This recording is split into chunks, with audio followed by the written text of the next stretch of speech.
What is the connection between mass incarceration, especially in its current form, and the erosion of democratic norms in America?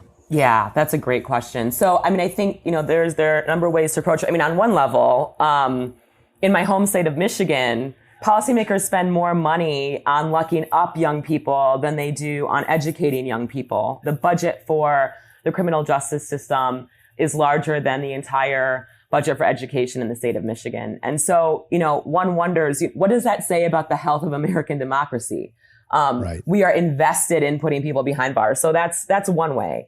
And then, of course, disenfranchising people, creating a kind of civic status that doesn't give people who have been convicted of crimes full access to political and economic institutions.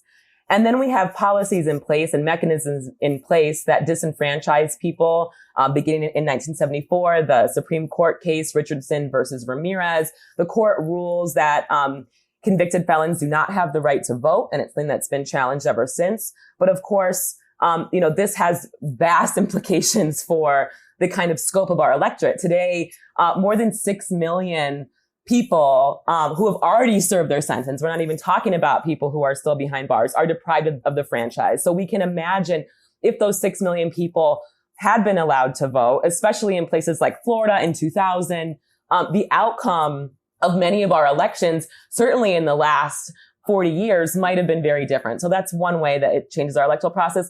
And then, of course, the way that census counts work, so that the U.S. Census still counts people who are incarcerated in state and federal prisons as residents of the county where they are serving time.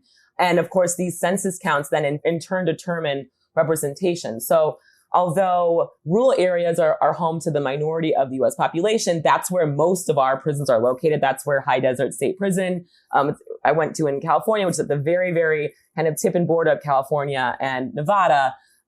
Urban Americans who tend to favor Democrats lose representation because of how felon disenfranchisement works.